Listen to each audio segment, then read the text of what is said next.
Well, I think we kind of had a feeling something was going to happen in that cage match, besides just a cage match with a finish. And Roman Reigns made his return, took it to Seth, and then did not like, and actually helped him win the match. He dragged him out of the cage. So it was essentially a draw when it came to Punk or Seth having an influence on the outcome.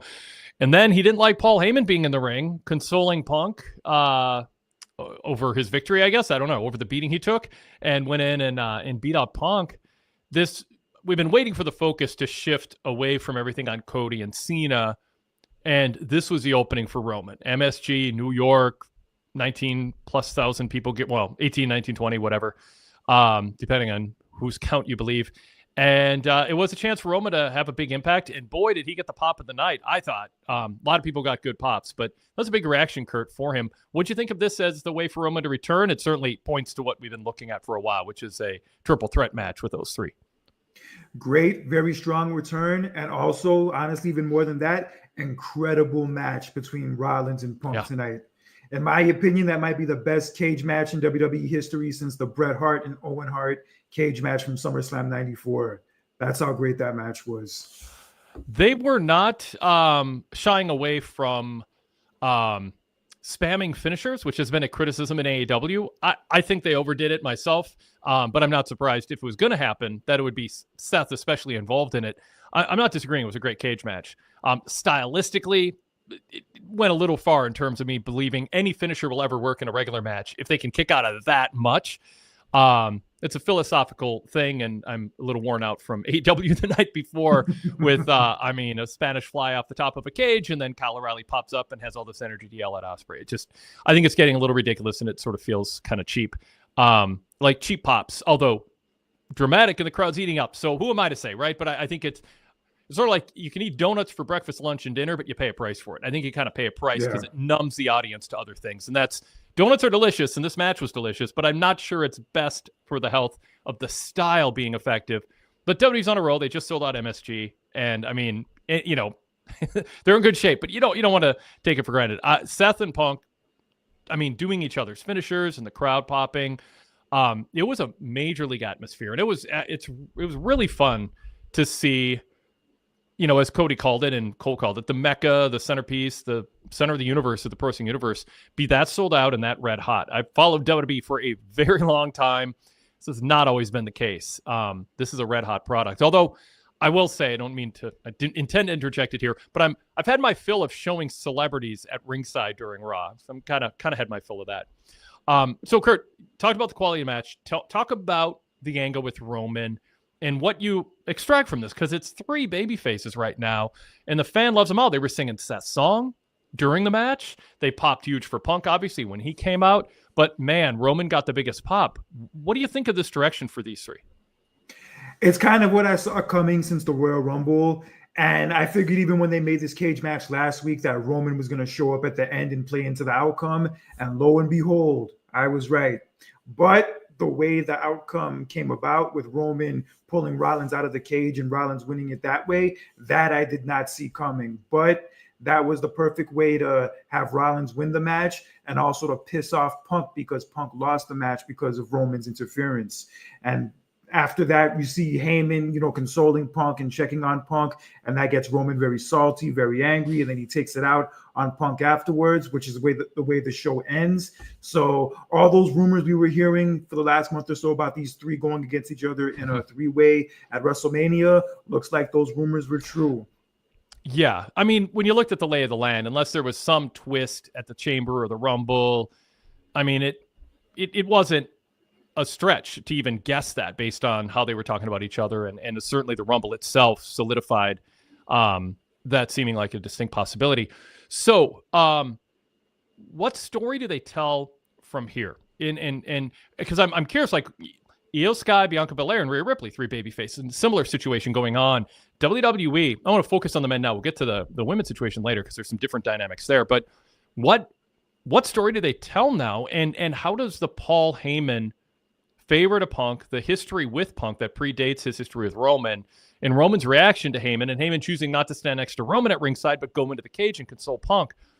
What does this tell us? I genuinely don't know where this all lands. I'm curious for your take on it. I think this is all going to be based on bad blood.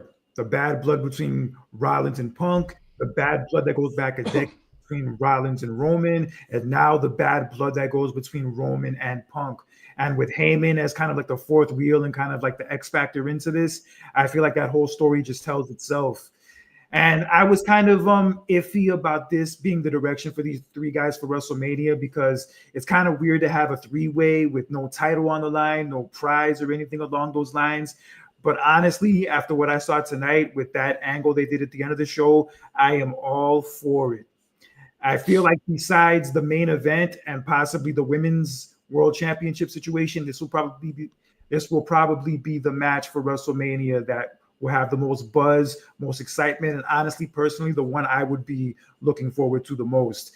I'm just going to be looking forward to seeing what story they tell with these three guys for the next 6 weeks, because if the road to WrestleMania wasn't hot before and people were complaining about it not being exciting or, interesting, they have no reason to complain anymore.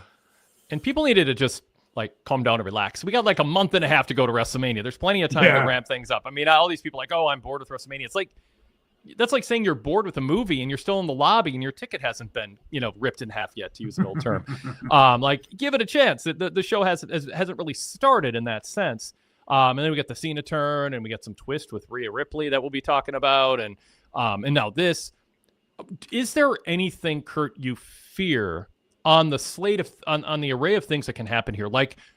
Does somebody turn heel here? Does Seth go full-fledged heel? Do Heyman and Punk go heel on Roman? Did Cena turning heel take something away from that? Or really, does everybody just they tell whatever the story is? Do you think come June, Seth's in a feud with a heel, Roman's in a feud with a heel, and Punk's in a feud with a heel, and Heyman's still with Roman? When the dust settles, are we kind of back where we started, or do you think this is going somewhere?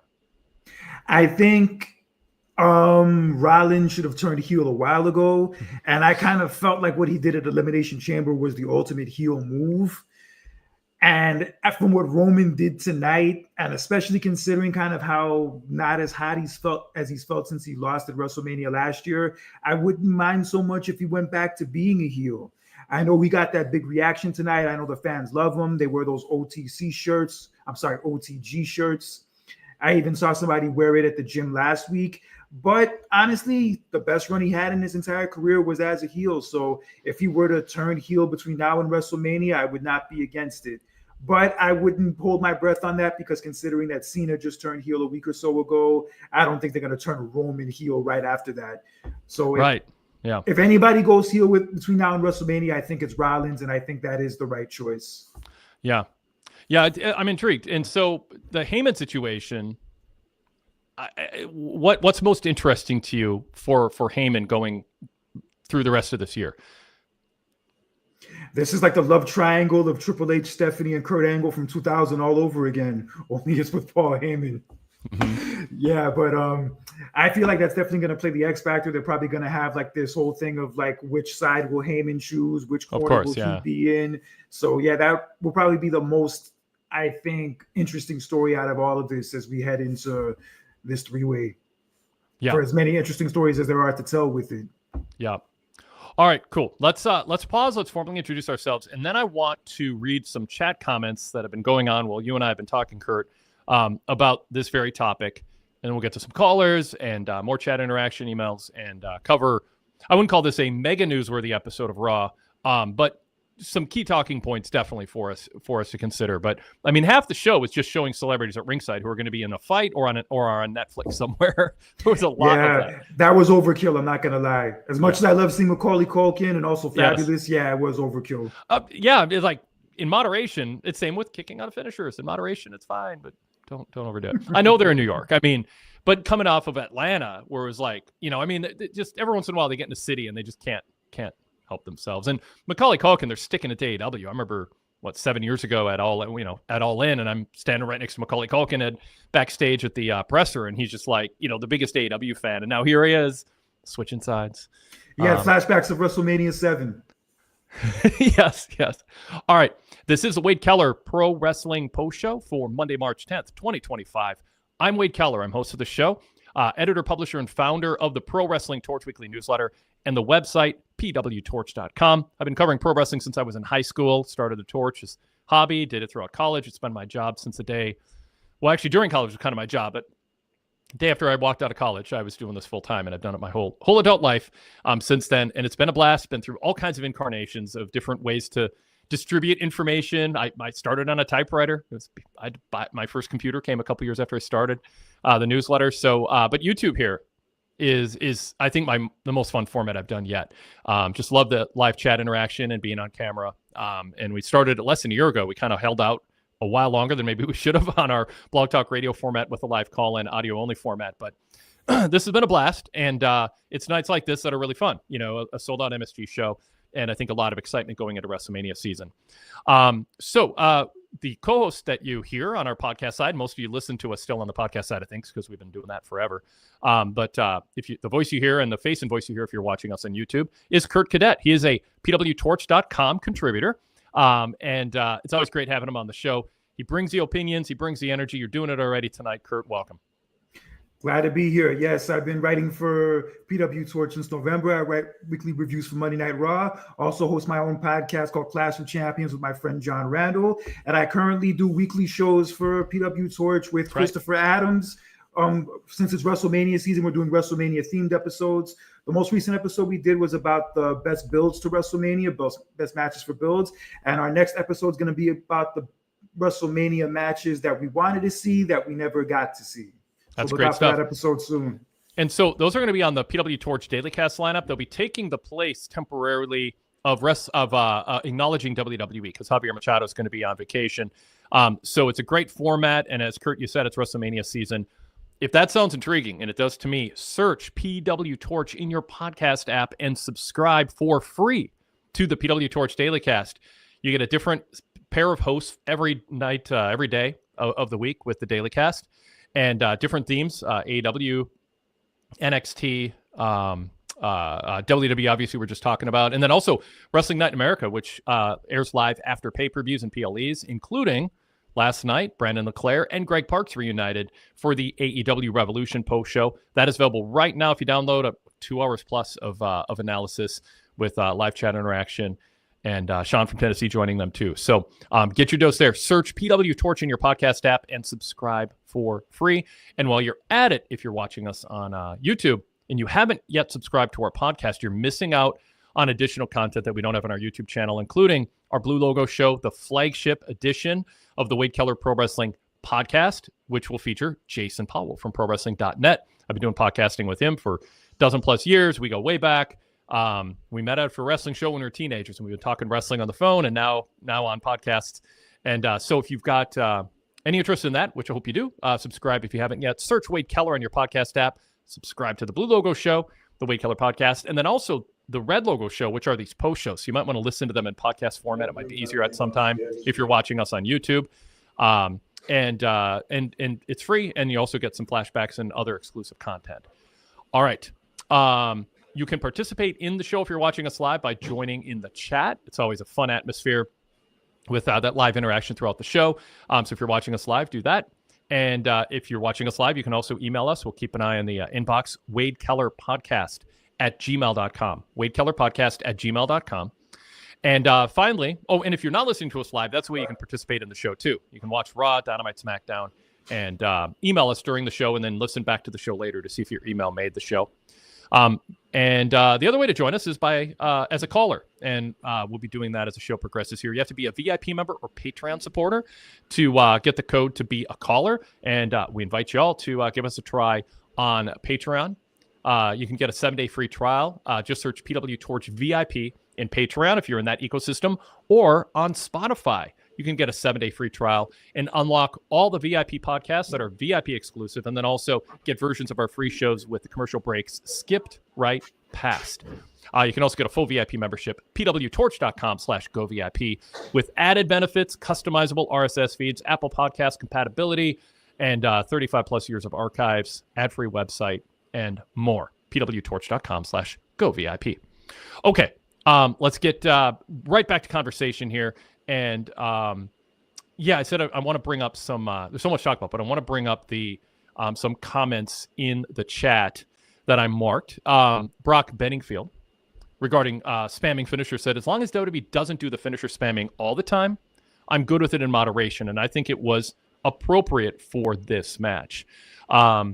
Yeah, Kurt, maybe I'm overcompensating because I just don't want to be a hypocrite because I was critical of Ospreay and Fletcher and really the whole, the majority of AEW's pay-per-view last night, overdoing it on spamming finishers and kickouts.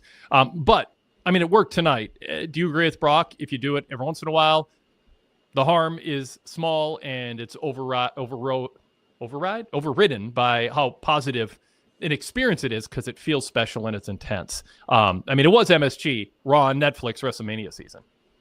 I agree 100%. I didn't feel like they overdid it with the false finishes and the kickouts. I felt like it all fit perfectly. I like how Punk did the multiple elbow drops from the top rope. That was a flashback to the Savage and Warrior match from WrestleMania 7. And then the top rope suplex, which is also a flashback to the Bret and Owen cage match.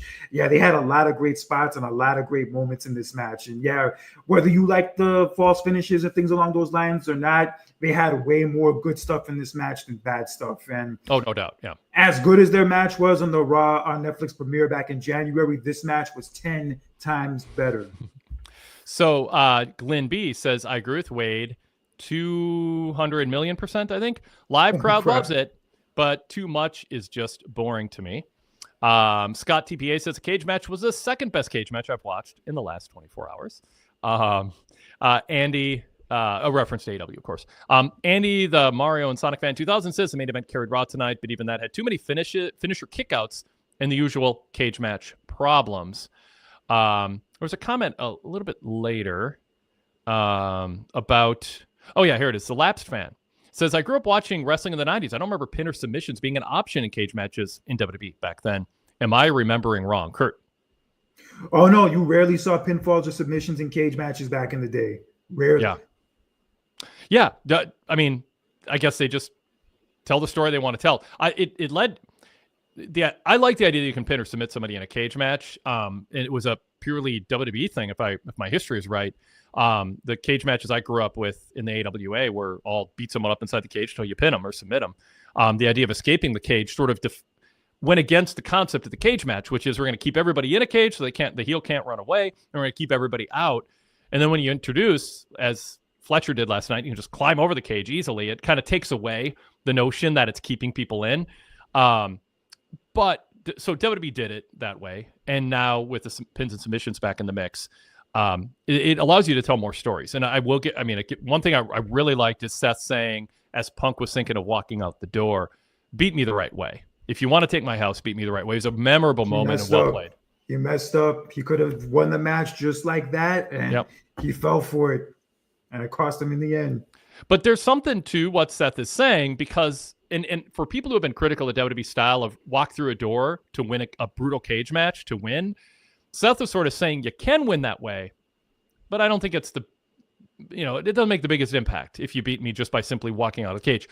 The point is you beat your opponent down enough, you can walk out of the cage, but it's not the same as a pinfall or a submission or even climbing over the top. No, it's not. I get it. Yeah. All right, so I already read Andy's comment here. Let's see. Derek Hubbard just overall said the show is very pedestrian with a huge exception of the main event and the main event aftermath. The cage match itself was strong from storytelling to pacing. And yeah, I don't want to equate this cage match to Ospreay Fletcher, and this is just teach their own style-wise. This wasn't as highly concentrated on high-risk spots. It was more in storytelling. So any criticism or frankly compliment to the drama is they were selling stomps, they were selling GTSs, they were selling finishing moves. And you can make you can make the case that the adrenaline of the moment would lead to them having a little more energy to kick out. Like if you're kind of thinking like a video game, you get an energy boost to kick out because of it's MSG, it's the crowd, it's your top rival, and maybe you get a little bit more. You're able to get a little bit more of endurance and energy to kick out. That might be the internal logic of it, Kurt. Yeah, definitely. And you hit it right on the head. This is more about storytelling than high spots, high risk moves, and things along those lines. Those things are great to see. Don't get me wrong, but I'll take a storytelling match over a match with all of that stuff any day of the week. Yep. Okay. So let's go to our first caller. and we'll bring David Miller into the show, a veteran fan. He has seen a lot of different cage matches over the decades, David. Good to see you. Good to hear from you. You too, Wade. Thank you. Yeah, what's on your mind? What do you think of Raw? Well, first of all, I think you should give a big shout out to Roman Reigns, because if it were not for him interfering in that match, Punk and Rollins may still have been trading finishers at this moment. Well played, David. Well done. But yeah, lopsided, kind of a lopsided episode. I mean, we got to hear Raquel Rodriguez call Bayley Pamela. We got to see Jey Uso try to break the world record on the number of super kicks in one match. The Bayley, or not Bayley, pardon me, the Io Sky, Bianca, and Rhea Ripley segment, I liked it. The only criticism I have of that segment is Io Sky. I enjoyed the doubles, the slaps, but then she kind of, on her way out of the ring, she was kind of acting more like a spoiled brat, with the jumping up and down and stomping her feet. And yeah, I'm not sure. I'm not too crazy about the idea of a three-way match there, but we'll see what happens with that. The main event, though, and you mentioned, old school fan. Of course, I'm still, old school enough. NWA, Dusty Rhodes, Ric Flair, treating the cage as a cheese grater, blood, obviously, but no complaints with this match. The storytelling was fantastic, and I'm normally not too big on the kicking out of multiple finishers either, but I think in this context it works, because especially with the segment last week where they started the show with a huge pull apart brawl that they just could not separate them, you can kind of suspend disbelief in the thought that, well, these two just want to beat each other so badly that they're just not going to give up. I also like that there weren't a lot of attempts to climb out of the cage or escape the cage, because like you, Wade, I grew up in the era where the cages were meant to keep the competitors in. They beat the bejesus out of each other until one of them gets pinned or submits or something along those lines. So the escape thing, I've never been a huge fan of that, of the out the door over the cage stipulation. But in this context, the way they did it, I think it was good. And this is one occasion where I am looking forward to a three-way match, because like you said earlier, from the Royal Rumble, I think they planted the seeds right there at the Royal Rumble for a triple threat match between these three. You mentioned a minute ago, David, that they were trying to beat each other up in this cage match, and Cole even talked about that after the first commercial break. Kurt, he said that they haven't gone for pinfalls or submissions yet, because it's not about winning, it's trying to injure their opponent, maim their opponent, I think he might have said, until or to try to prevent them from getting to WrestleMania. And so they kind of told the story. This wasn't about winning, at least early on. Then there comes a point where you're so exhausted and you're beat up and you want the win. But they built that into the commentary. They explained, hey, they're not going for pins and submissions because they each hate each other so much they want to maim each other. Did you like that, Kurt? Oh yeah, I liked it. That's what I liked about this feud so much, because it feels so personal. You can tell that they legit don't like each other, and it plays out on TV when they're in segments together and promos together, and tonight in matches together. And that's probably one of the main reasons why this match came off as well as it did. And even though they do come off as hating each other and having those real life issues with each other, it doesn't seem like they really take liberties on each other or really try to hurt each other for real, which is what I can respect for them being professional. And yeah, they definitely sold the personal vendetta of this feud in this match tonight. And now with Roman involved, it's going to get even crazier, more personal, more spicy. And yeah, these next 6 weeks of TV are going to be spicy and fun to watch. I'll throw a couple reader comments up and then I'll in the chat, and then I'll throw back to you, David.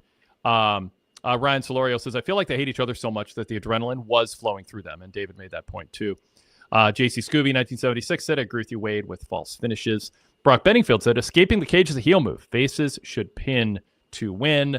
CJ LaChapelle says, I like pin and submissions in cage matches, unless, of course, Bayley is losing, then no, he doesn't like that. Blake Riley says, I really enjoyed this cage match because it wasn't an insanely bloody mess like last night's. As epic as that was, I liked this better. JC Scooby says, Wade, you're right. I hate the referee in the cage. I'm old school in that way. And the Black Lodge says, the problem for me is now every Punk, Rollins, and a Roman match has 5+ finisher kickouts. It takes the drama out of any other matches. Well, it changes the drama. I think it's overstating to say it takes the drama out of it, but it does make anyone who loses to one finisher in the future seem like they're not very tough. And that's, you're just kind of raising the bar in that sense. But, they'll be fine. It's just, is it worth it? And I mean, the feedback here anecdotally is it's a mix, a mix of things. So, David, I guess I said I was going to throw it right to you, but I want to get Kurt's take on what's going on in the women's division. You brought up the three-way situation. So, Rhea, like the Black Lodge says, I don't think they did Rhea any favors tonight. She was unlikable. I'm really curious what the rationale is for having Rhea go from a top 2, 3, 4 most popular person in WWE to now just kind of being petty and overly sensitive to Bianca daring to wish Io luck.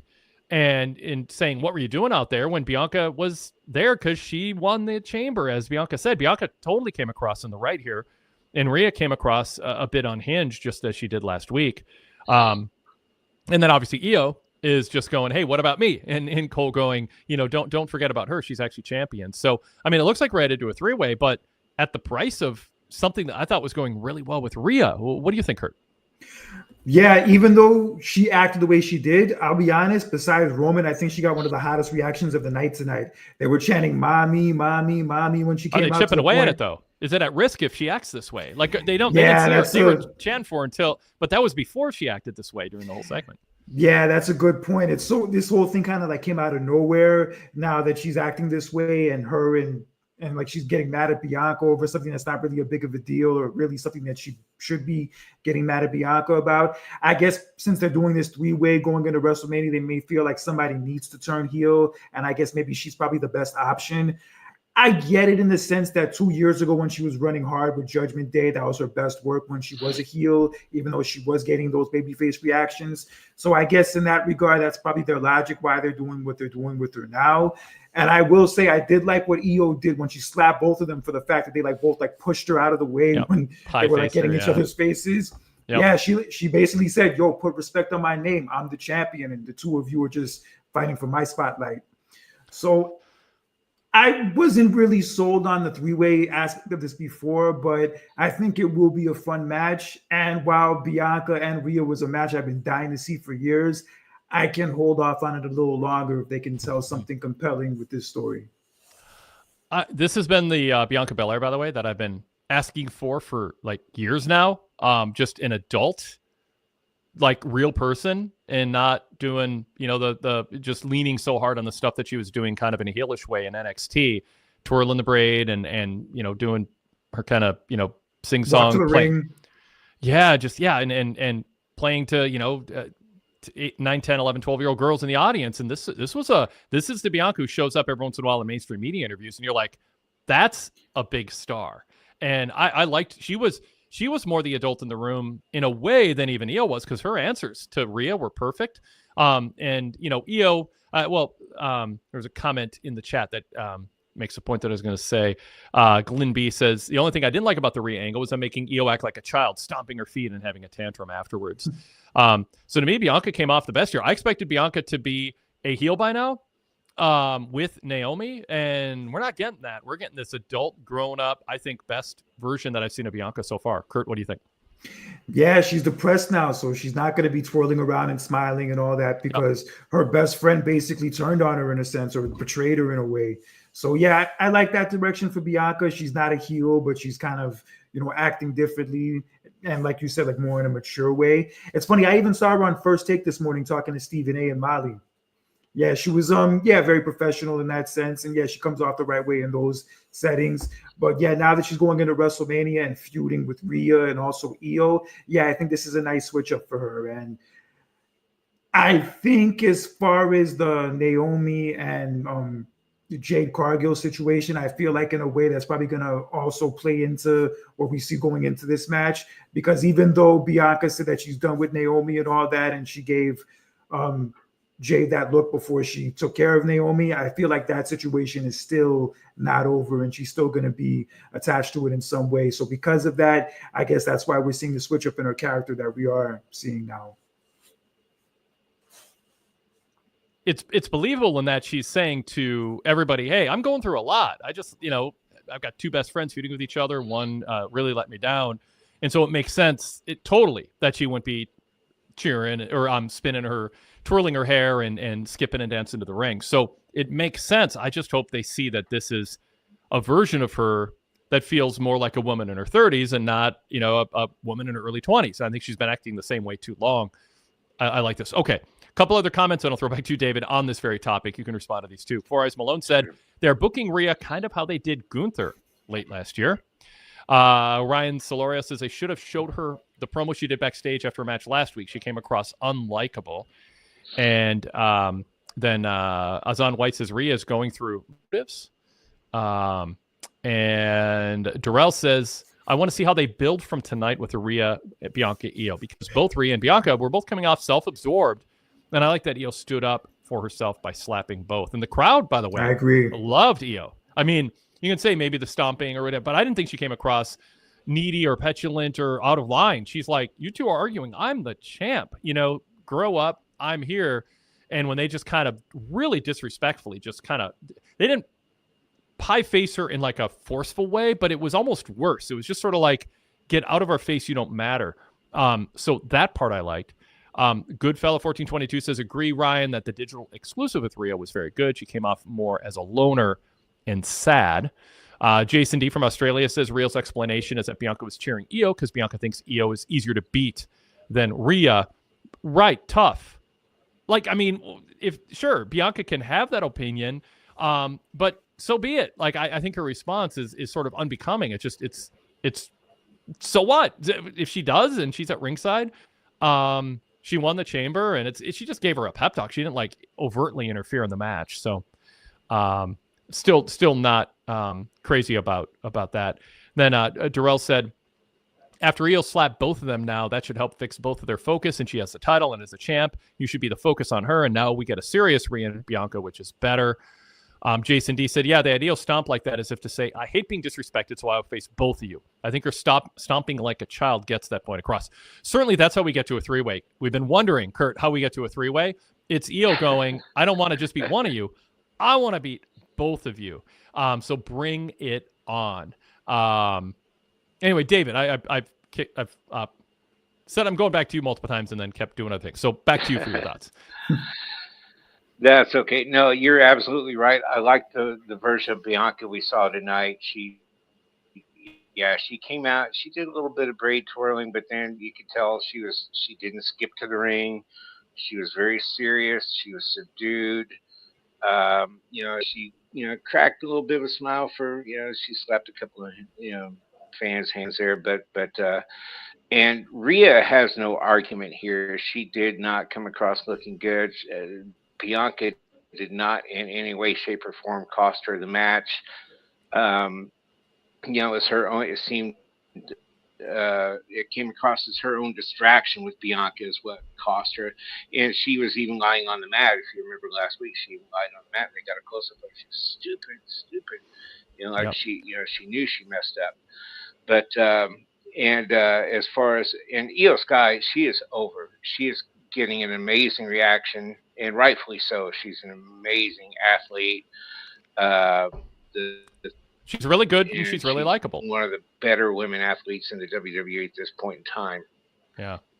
And and the fans do love her. And the only other thing I have to say about the women, and I just got to say this real quick, then I'll cut it off. But I find it hard to watch a Raquel Rodriguez match anymore without being completely and utterly laser focused on how soon it's going to take her to lose her bandana. Every match that she has, I'm like, when is it going to fall off? When's it? And I think at one point she even pulled it back on. So I'm sorry. Yeah, that's just that's David, very distracting. But David, I don't know if you get it. I don't know Bianca. Yes. I don't know if many people tell you this in your life, but that was a mic drop moment. You should just end there. That was great. Oh, God. The headband thing. That's I'll like, leave it at that. That was good. That was good. You're like, yep, there you go. Awesome. Thanks, David. Sometimes you're just like, yeah, that's it. Yeah, I know the feeling. George Costanza leaving the room. As soon as someone laughs at a joke, he's like, my night, it's going to be downhill from here. We can all learn from that. Kurt, anything you want to say to what David just said? Yeah, to be honest, what he was saying about Raquel Rodriguez, it kind of reminds me of Grandmaster Sexay when he used to do matches. Like they would always say like, oh, I can't wait for his handband to fall off. When's it going to fall off? And then out of nowhere, it would fall off. That's kind of the vibe it was reminding me of.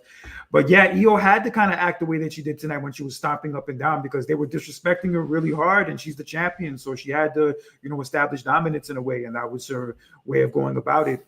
And yeah, she's great. I'm really happy that she's going to be in a marquee match at WrestleMania. I kind of felt like it was going in that direction ever since her and Rhea had that title moment when they were both holding the title back in December. And now we're getting the two of them and Bianca in a three-way. So yeah, it's a win-win for everybody. A few more chat room comments on this and we'll cover some other stuff. Jason D says, every chance Io is heavily cheered at Mania doesn't do Rhea or Bianca any favors in that regard. However, I enjoyed the intense back and forth interaction. The Black Lodge said, I used to think this Naomi heel turn was going to lead to Bianca's heel turn, and we've been waiting for it, but it just might lead to the best babyface version of Bianca we've seen in a while. But Goodfella, 1422 counters and says, Naomi's going to help Bianca win the strap. So I do not rule that out, Kurt, that there's still a journey we're on with Bianca. And they might have a conundrum because Bianca might be the best babyface version of herself we've seen. And then they turn her. But you know what? If you turn, you don't want to turn because you're not over as a babyface. You want to turn because you are over, but you think you can be even more over when you turn. If you can afford it, sometimes just balancing the roster or you think there's more potential there. Scott TPA says Bianca was right. Rhea's anger toward Bianca is just a defense mechanism because she's insecure about not being able to beat Io. So there's a lot of different stories that they can tell here. Goodfella said, I'm not fully sold that Bianca is fully innocent yet. Are you? I would say so. Yeah, I feel like if she was going to turn or maybe have something involved in it, she probably would have by now. I just feel like after that segment on Friday on SmackDown, I think that kind of killed any indication that she was involved in it, especially if you saw her Instagram story today where she put the middle finger up to anybody who thinks that she did it or was involved. Yeah, she's not having any of that. Well, does that mean anything? She would do that if she were a heel too. If she had been involved, she'd do the same thing, right? I just feel like she feels like she's being disrespected and she's not having it anymore. So I definitely get that. But yeah, I did like seeing that side of her though. I'm not going to lie. Yeah. But if she was involved and she's lying, that's exactly what she'd be doing too. That's the problem. It's consistent with either. I guess kind of, in a way how like Naomi was doing it, like when they showed that footage of Raquel and Liv Morgan at the scene of the crime. She was like, oh, I knew it was them. I knew it was them. Yep. And it was her the whole damn time. Yep. Barry Wood says in the chat, not really interested in Bianca for some time. I was hoping she would have gone full heel and faced Jade. Not this. The Black Lodge says the problem with Rhea's opinion, if she thinks that Bianca was there to make sure Io won, is that Bianca never really did anything to interfere and didn't do much to elicit Rhea's reaction. And that's a problem. Rhea did come across like she was overreacting. Jason D said, Rhea doesn't come across likable here. I'm only saying what they're trying to get across, but it does Rhea no favors. I'm willing to see this through. I'm not. Let's see the story they tell. I think we're in an early stage, but I think some of these comments and my thoughts too are be careful. If you want Rhea to be as popular as she was on her entrance to the ring tonight, Kurt, at MSG, I don't know. I think if she acts like she did in the ring for the next 4 weeks, by the time we're a week out from WrestleMania, I think some people are going to be like, I used to like Rhea, but I'm kind of rooting for Io or Bianca now. But we got a month plus to go, so they can play with our emotions for a while still. I know she's going to be white hot next week in Brussels. Those international crowds are going to go ape shit for Rhea Ripley. I see it now. Yep. By the way, Jason D does point out if she was involved, she would not have let Jade beat the crap out of Naomi on SmackDown. I'd forgotten about that. That does kind of at that point, I said there's no way Bianca could have been involved if without a big logic hole, because why would she let Naomi get beat up if she was aligned with her? Now, she can turn a heel for a different reason, but it actually wouldn't make storyline sense. No, I'm glad Jason D pointed that out. All I know is Naomi needs to get some kind of payback or like have some kind of like response to Jade within the next few weeks. I think I see her starting a stable with Jakara Jackson and what was that other girl's name again? Lash Legend. Yes, Lash Legend. I could see them like having a stable and the three of them attack Jade within the next week or two, because Naomi got laid out by Jade twice. If they want to make any of us interested in a match between the two of them at WrestleMania, they have to have Naomi get her heat back one way or another. So I'd watch out for that. Yep. All right, we have a generous super chat from Efren, who says, are we getting a little too celebrity driven every week? Like it's WrestleMania 2. Young ones out there should know there was a WrestleMania 2 that was celebrity driven. Hashtag, yes, I was there. I remember that one very well. I hate that WrestleMania, by the way. Yeah. Efren, we commented on that earlier. I was like, yeah, it's a little much. I mean, I know it's just like next week, Netflix is going to be airing Raw in the middle of the afternoon because they're in Brussels. Well, by the way, we're doing the post show right after Raw ends live. So we're going to do a late afternoon, mid to late afternoon Wade Keller posting post show. So if normally you watch us on delay the next day or listen to the podcast, this is a chance to be part of the chat. And if you're a VIP member or a Patreon supporter, be a live caller and not have to be up really late. So I expect you out there listening, if you're a VIP member or Patreon supporter, or if you aren't yet, I want to see some new faces next week after Raw on our post show. And as Jason Powell wrote over in his report at ProWrestling.net, he doesn't know what he's going to do with his Monday night. It's like there's no football, there's no Raw. When's the last time that happened? There's no dog show. That's going. St. Patrick's Day. Go out and drink. There you go. Yeah, honestly, it's crazy. But so Netflix is playing a little differently. You know, they're not like worried. I mean, they want people to watch, but they're not worried. Commercials are a revenue source, but they're doing well. They're not, desperate for the ratings and the minute by minute numbers. There's a confidence to what they're doing that isn't desperate. It's like, we're going to show you a celebrity. You can watch or not watch. We're going to be on at 3 p.m. Eastern. You can watch or not watch. Like they know they've got a good thing going and they don't need to be desperate, but it is different because, USA would have never aired Raw live. They would lose their primetime ratings. And in this case, Netflix, like, you're paying us a monthly fee. Watch when you want. Kurt, what do you think? Yeah, it'll be different. I mean, they've been doing the PLEs that way for the last couple of years, so it's not, that much of a stretch, but it is different for Raw because I don't think I've ever watched Raw at 3:00 in the afternoon before, like in the 30 plus years I've been watching it.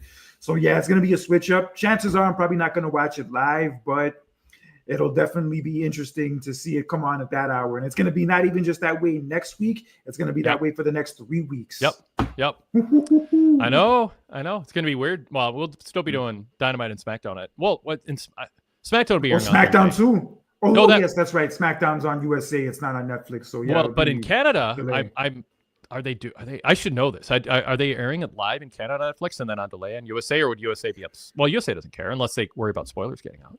But they're going to get out anyway. Yeah. So CJ LaChapelle says, go VIP. Yeah, PWTorch.com/go VIP.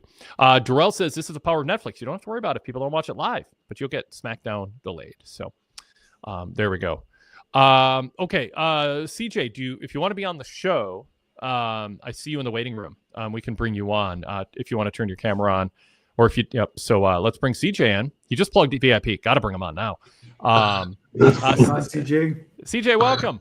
Hey, how are you? So I don't think Bayley was the lead for most people, but Bayley getting screwed was a lead for you. You've been saying that in the chat. Is that what you want to talk about? Yes. Where does Bayley go from here? And do you think she didn't get enough offense in? Kurt, what'd you think? What'd you think of that match with Bayley? I mean, it felt like she's kind of a good hand utility player, veteran, legacy star. I mean, yeah, go ahead, Kurt. The match was fine. It was cool for what it was, but in all honesty, it was probably the weakest part of the entire show. And you could kind of tell by the crowd reaction, or in a sense, the lack of crowd reaction. Yeah, it was what it was. It established what it needed to with Raquel getting the title shot against Lyra next week or whenever they do it. But yeah, it kind of feels like a contrast in years for Bayley, considering that last year she was the Royal Rumble winner and in one of the marquee matches at WrestleMania. And this year she really doesn't have much of a direction for WrestleMania. And yeah, it is sad as a Bayley fan to see that. And Kurt, do you think her time will come, or do you think they're kind of moving on and they think we got fresher faces, younger people, more distinct gimmicks, people who haven't been around forever, whatever their rationale? Or do you think, no, Bayley's talented, she's got a following, and just tell CJ, hang in there, she'll have her moments again? I mean, I hope she does have a moment again eventually at some point, but I feel like last year with the run that she had, I kind of feel like that was it for her. And especially considering that her title reign was a little bit underwhelming even after she won at WrestleMania. There's a chance maybe the office thought that, we did all we could do with Bayley, so let's move on to other people. And I sincerely hope it doesn't go down that way. I hope she does get like another run eventually, but it's just not really looking too good right now. Well, Scott TPA says, what is Bayley's character now? She's just a good hand these days. Basically, this era's Natalya. Natalya would say she's this era's Natalya, but she is the next maybe Natalya. CJ, back to you. Do you hold out hope that she's too good to not get a significant push, even if it's not constant to your liking? Yes, I'm pretty sure she'll definitely get another run eventually. She has too much of a following that there's no way she's Natalya. Come on. That's going a little too far. No offense to Natalya, but how Natalya's often good. is Natalya on TV or pay-per-view? And 99% she's doing the JOB. So, but do you think maybe Bayley should go back to Damage Control, or maybe put her in the LWO? She is part Latino. My vote for Bayley. See, her last name is Martinez. Yeah, so my vote for Bayley is, I think the freshest thing and the best role for her would be to have have proteges. So she'd be the veteran. She'd have two young women from NXT, and she'd lead a faction, but she'd just be the veteran who, kind of like Damage Control in a way, but more distinct. Just two, almost like LFG. Like there's two women. I really believe in them. They're going to be a tag team while I work singles, or one of them's going to be a singles while she teams with the other one as a tag team. And they just do that for a while, and then you kind of see how it goes. Maybe one of them splits off. Maybe one of them turns on her. But to me, that's fresher than Bayley against Becky, Bayley against Charlotte. Let's do some new things. And I feel like, it's not to me, that's a better role for her. Kurt, what do you think? That could work too, even though it's kind of already been done. I think possibly what the best role would be for her right now is maybe go back to NXT for a while and kind of work with new people, freshen up her image a little bit, and kind of have like a new beginning in a sense, kind of like what Mandy Rose did a few years ago, and kind of like what Baron Corbin was doing before he got released. God hope it doesn't come to that point for Bayley, but maybe like a little run in NXT for a year or so might do her some good. Even Becky Lynch, I think, did that for a little while, where she was the NXT Women's Champion for a little bit and whatnot. Yeah, Bayley could do something like that. It would be better than her not doing anything on the main roster. So, yeah, a little run for Bayley in NXT, I don't think it would be a bad look. Here's a few chat room comments, and I'll throw back to you, CJ. Laps fan says Bayley's role right now is basically a wrestler who other wrestlers enjoy working with. Black Lodge says she needs to change her character if she wants to get back on top. Goodfella 1422 says, saying it for weeks, she needs a new faction. She flourished with Damage Control. Give her some young wrestlers as their role model. And Barry Wood says, Bayley's got that Mad Max look. It ain't connecting like that side ponytail. CJ, do you like Bayley's look? And how would you describe her gimmick, I guess, or her personality to people who haven't followed her as closely as you have?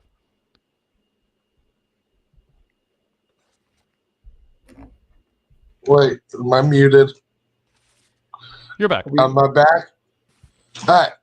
I do love her current look, but I'm kind of torn because I miss the hugger too. That was awesome, but she could go back to the hugger. Could go full circle. She says she doesn't want to. But Rude Dog, who never calls us anymore, says just be a trainer. Bayley being a top star is over. Rude Dog, I'm trying to break CJ. So here he's live on the air. He's gonna have a heart attack. He's a troll. You don't honestly believe Bayley is done being a world champion? Do you really think that, Wade? No, I don't. No, I don't. But I don't think she needs to be constantly pushed as a top act either. I'm fine with an ebb and flow with her. I don't think it's a crime that she's not. And I will admit, like, I would have a hard time telling a non-fan what her character is. I'll admit that. Yeah. Well, Darrell's... I think it's kind of a mix of the hugger and kind of something else. Well, Darrell says Bayley can be the veteran who's got to prove herself that she still has it, and this could start if she loses to Roxanne. You'll be sad if she loses to Roxanne, but sometimes losing can be the spark that leads to... I thought Okada should have lost last night to Brody King because it would have been a spark for Okada to get serious, and people would go, all right, Okada's hitting the reset button. He was playing with his food too much, and it cost him. So sometimes you can lose, and it's part of a story arc that leads to a bigger push. And so I could see that happening with Bayley too. I agree. And it looked like for a second they were gonna do Bayley versus Roxanne, but it kind of looks like the last week or two they've been getting away from it. Yeah, well, there's a lot of time left to go. Anyway, CJ. Go ahead. One last comment about the Roxanne thing. Mm-hmm. Normally, I'd be okay with her potentially letting Roxanne beat her, but Roxanne's character has been so disrespectful to Bayley. It's almost like Bayley needs to teach her a lesson. Yeah. What do you think? And then you can let me go while you talk. Sure. Okay. Sounds good. Kurt, what do you think of Roxanne and Bayley and the stories that they can tell there? There's definitely potential there. I kind of felt like it was going somewhere a few weeks ago, especially going into Elimination Chamber. But I figured maybe Roxanne would have eliminated her from the match, but that didn't end up happening. Mm-hmm. So they could maybe go back to it within the next few weeks and possibly have a match at either WrestleMania, if they could fit it on the card, or the takeover show that they have the WrestleMania weekend. Either or of those scenarios could work. Yeah, I mean, like I said, something like that for Bayley would be better than her just not doing anything right now, or not having any storyline. Yep. Okay. Jey Uso, Grayson Waller. Uso wins. Austin Theory attacks him, and then Jey fends him off. They set up a match for next week, but also Gunther attacks Jey from behind. Is this repetitive? Does it work? Because as Cole emphasized on commentary, Gunther said he's going to make Jey's life miserable on the road to WrestleMania. What do you think? I think the sleeper part of it was kind of repetitive. It was kind of the same thing as last week, but it's funny. This night tonight was the first time we've seen Jey do his entrance on TV in a month. We haven't seen him do his entrance on TV since the Raw when he officially accepted Gunther's challenge to face him at WrestleMania. But I liked it though. I like that he came out like with the Knicks colors and everything, especially with it being in the garden. Yeah, it was great. I even saw a video of this husband and wife who got married, and at their wedding reception, they came out to Jey Uso's music and that's great and everything. Well, that's awesome. I'm gonna do that at my wedding. That's tremendous. All right, let's bring Jason D into the mix here. Jason D, audio only caller from Australia. Welcome. Hey guys, can you hear me good, Wade and Kurt? Yeah, we sure can. Yeah, perfectly. Well, so far so good. Yeah. Excellent. Yeah, I wanted to call up because I agree. I think it's fascinating what they're trying to do with Rhea's character. Now, did you guys watch that digital exclusive interview that Rhea did with Jackie last week? Yes. And I didn't, and I keep meaning to. So I'm glad it's being brought up and reminded me in this chat in the show. Jason, I assume you did because you're bringing it up. Yeah, and it was fascinating because in isolation, it was a great after the match type of interview. She sold so well, Rhea, in a way we've never really seen her do before. The like you talk about, Wade, like the agony of defeat.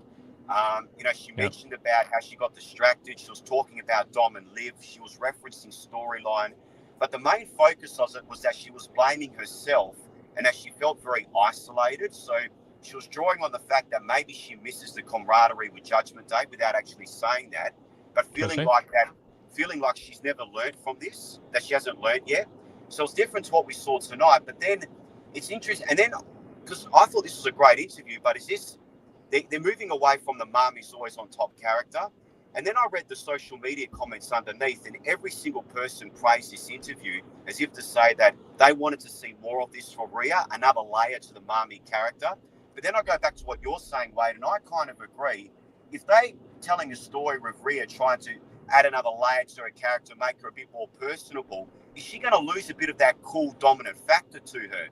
And are the crowds that are not so much on social media, I guess, is her pop's going to die down? Is she going to be less cool? So I think it's fascinating what they're doing with her character and how it's going to lead to the crowds cheering or showing a little bit more apathy towards her.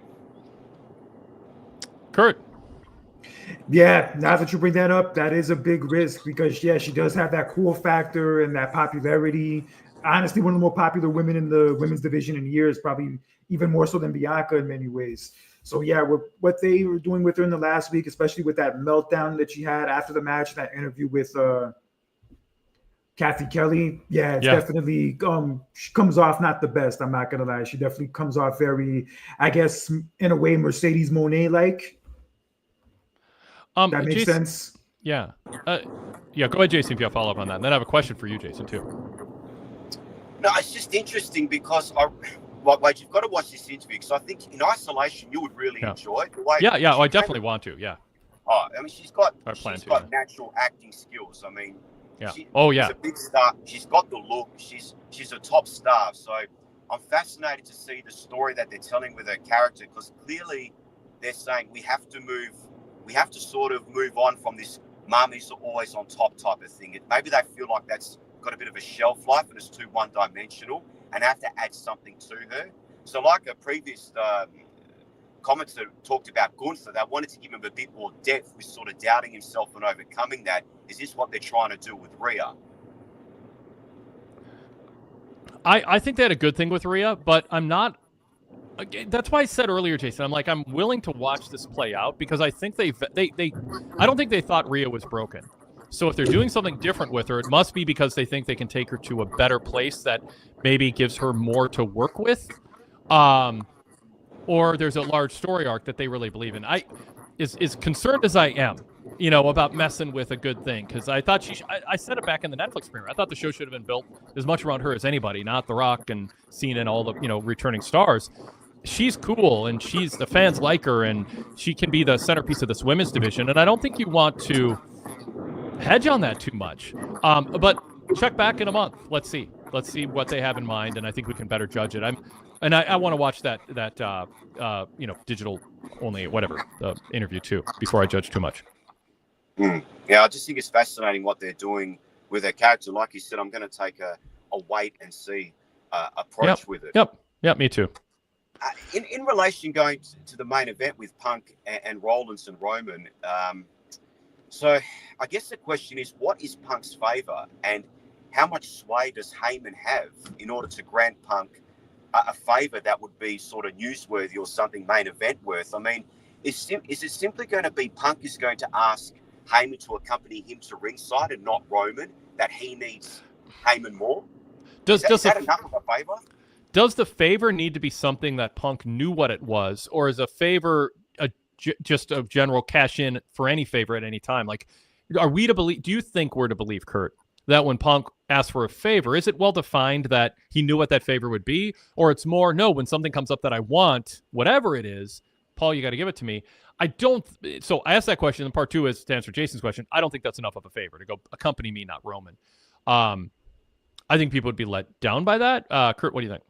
Yeah, that would be a huge letdown because for it to be like a favor would be like a championship match or something along those lines, but to just accompany him to ringside for even if it is against Roman, you could use the favor for something bigger than that. I mean, it's going to create a interesting dynamic for the match at WrestleMania. I'll grant it that, but as far as the favor goes, I think now that it's coming out this way, I think we're probably going to find out what that favor is probably after WrestleMania. Yeah. Jason, go ahead.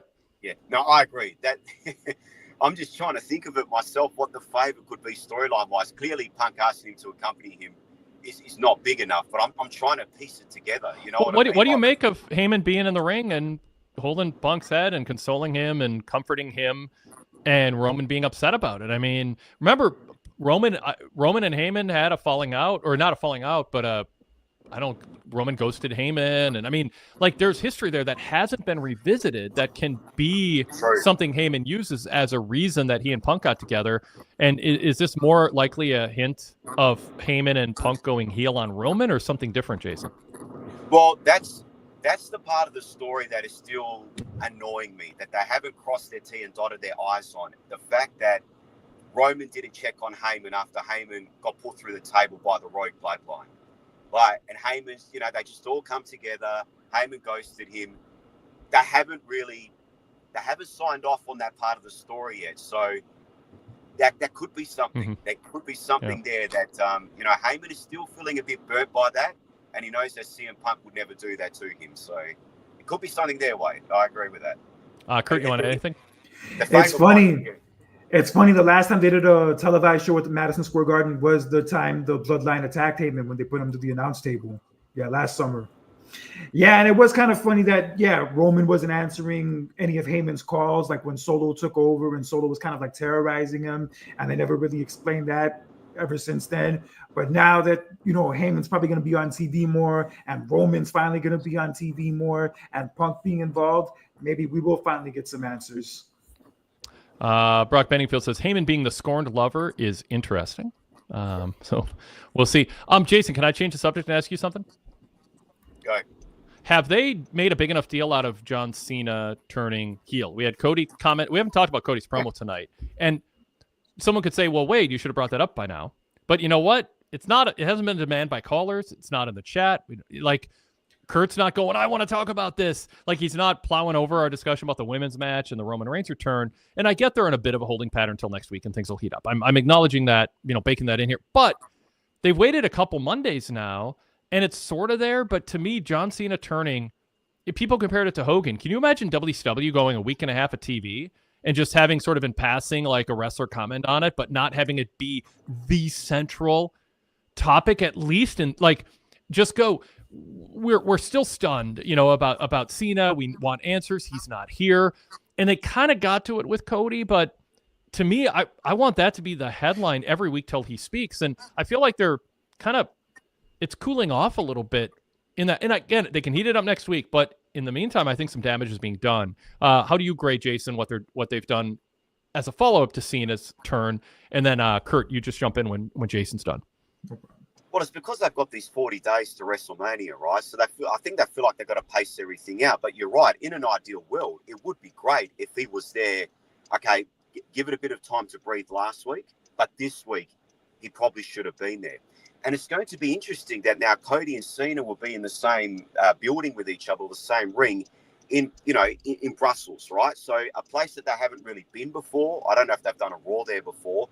But that crowd is going to be in such a happy carnival-like mood. Mm-hmm. Are they going to give, and I hesitate to say this, but are they going to give the right heated reaction to John Cena that they may have gotten with a typical American crowd? And I only say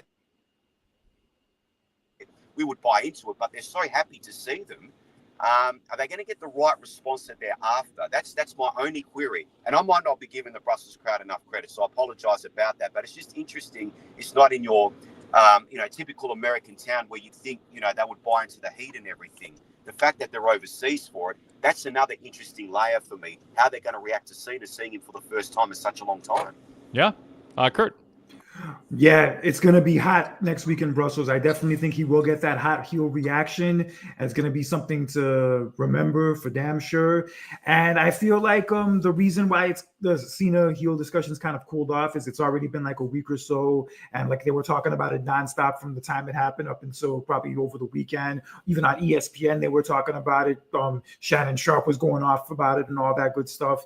Yes, they've talked about it so much in the last week, and also considering the fact that Cena hasn't been seen since is the reason why it's kind of cooled off in a sense. And with this week, I kind of feel like they wanted to give room to the Roman, Punk, and Rollins story. So let that be the center of attention for a little while until they get back to the Cena thing, which will be next week. So in that sense, I know it'll definitely heat up again from next week going forward, because I think Cena's supposed to be on all of those international Raws for the next few weeks.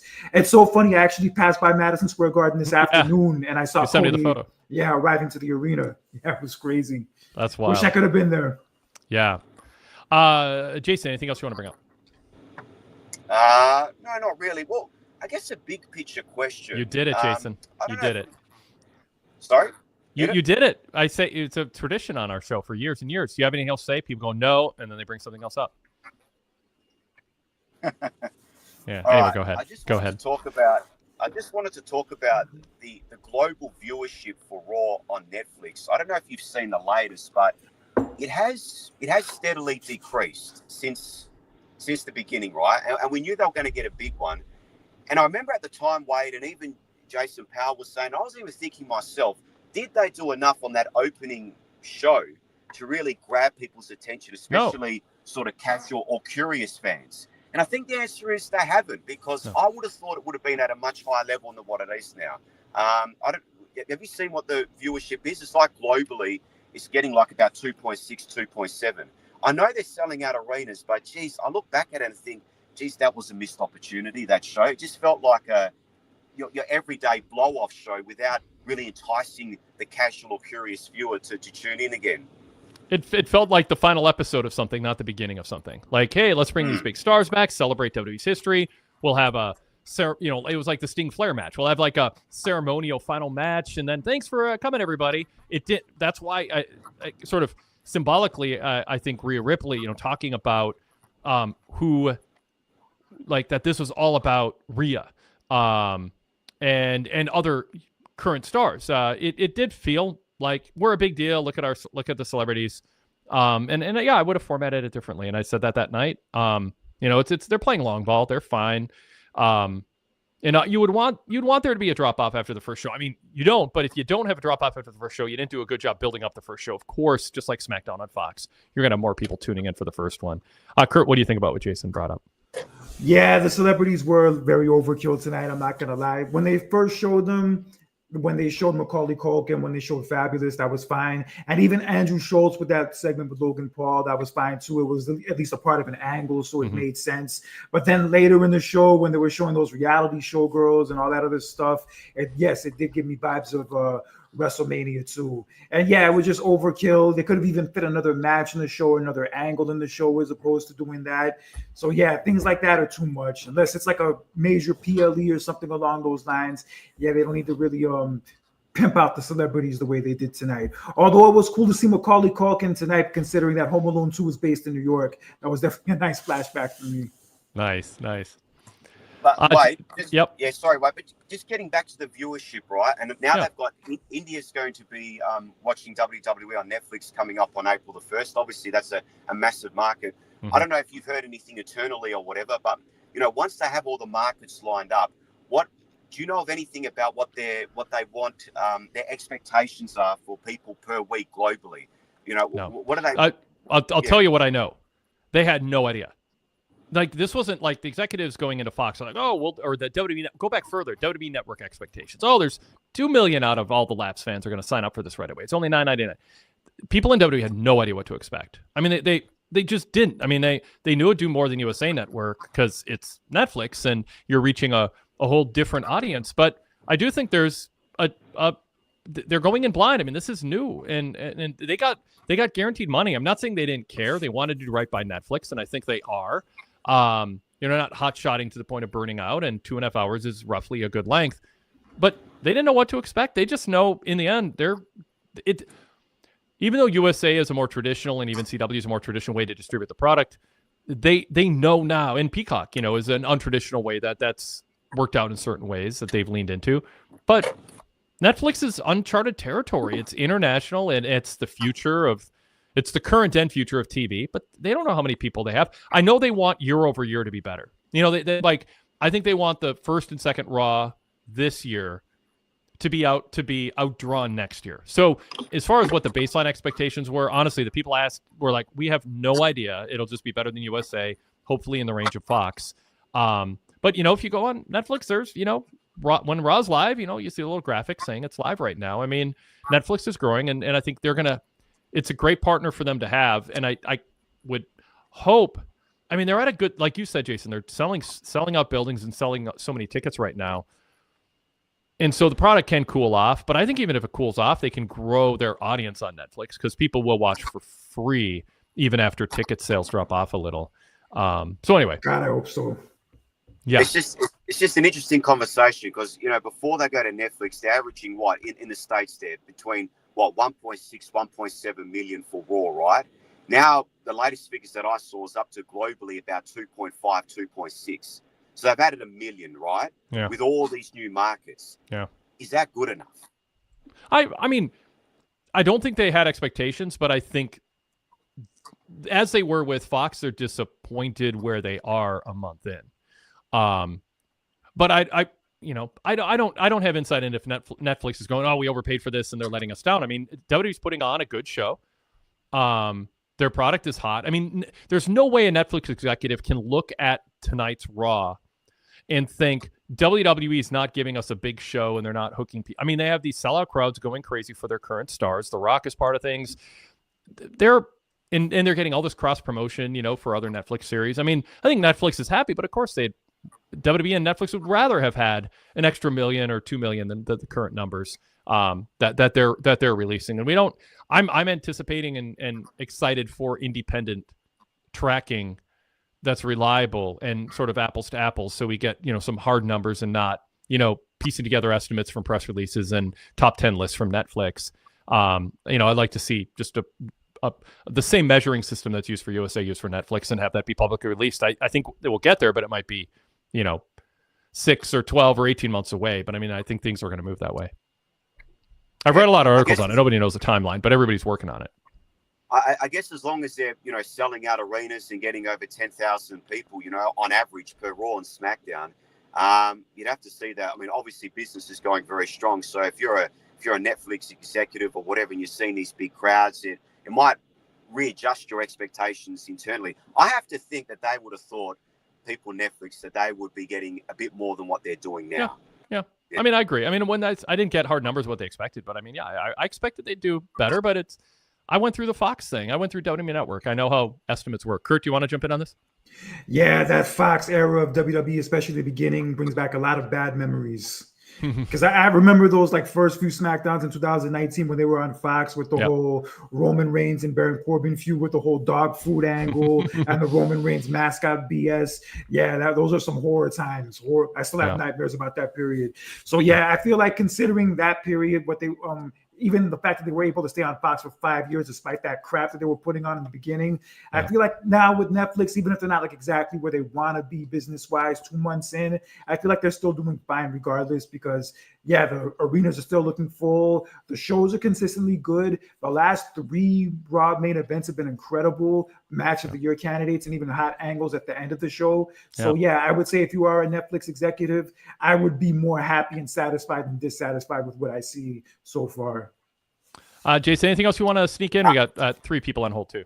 Okay, now I feel bad. Why'd you have to say that? Now I feel bad. Well, because you might be trying to fill time, and I'm like, we don't need to. If you bring up the floor is yours if you want it, but don't feel like you have to make stretch. Hey, I'm not a 3-hour SmackDown. I'm not trying to fill time. I'd like to think everything I bring up is worth a 2-hour show. Yes. It's a chore to watch SmackDown a lot these days. Sorry, guys. Sorry. What's that, Jason? Take care, guys. Take it easy. Okay, cool. Yep, thanks. Have a good night, Jason. I'm out. Bye. All right, we'll go next to Andy in Houston. Andy, thanks for calling. What's on your mind tonight? Audio only, it looks like. Yeah. Well, I was wondering, have you guys talked about EO at all tonight? Yes, actually, we did a pretty long segment on the women's angle. But yeah, give your thoughts if you tuned in late. Oh no, I just thought it was a disservice to EO to make her the third wheel in what seems like an obvious Bianca-Rhea conflict, and we know it's naturally building to a triple threat, and then the main event tonight makes it seem like it's going to be a WrestleMania of triple threats. I'm curious if they're going to do any 3-ways with any other matches going on. Kurt, what do you think? Tag team, I think, Intercontinental? Yep. With both tag team divisions on Raw and SmackDown, I definitely see 3-team, 4-team matches, which is fine. I don't mind because I even said in my review last week for Raw, the War Raiders deserve to be on the WrestleMania card for the year they've had and for the champions that they've been so far. So if they end up going against New Day for the titles or the New Day, Ray and Dragon Lee or possibly Penta and Ray Phoenix, if Ray Phoenix shows up and the Creeds, that's great. I don't mind that. And even with Braun Breaker, I feel like the way it's looking now, Braun Breaker is probably going to be in a multi-person match with AJ Styles and Logan. Logan Paul. Oh, damn, I can't stand that guy. I mean, Braun's a tweener, AJ's a babyface, Logan's a heel, and I mean, I think people would pay to see Braun Breaker spear Logan. Hopefully Sheamus they could add in there too, because I've been dying for him to win that IC title for the last 3 years. Yeah. Yeah. So yeah, and even with SmackDown, with the tag team division, with the Street Profits, DIY, Motor City Machine Guns, and Pretty Deadly, all those teams and all that. Yeah, I definitely see them doing like a multi-team, possibly ladder match or something. So considering that they want to get like as many people on the card as possible, even though they have 2 nights, yeah, I definitely see a lot of multi-person or multi-women matches going down at Mania. You mentioned Motor City Machine Guns. That's a team I'd really like to have their moment at WrestleMania, in whatever form it takes, just because I've had a high regard for them since their TNA days. They've just been such a skilled tag team with a lot of tenure in the wrestling business that this is the tail end of their career, but I still think that, it would be nice to just have them get their spotlight for, even a brief moment.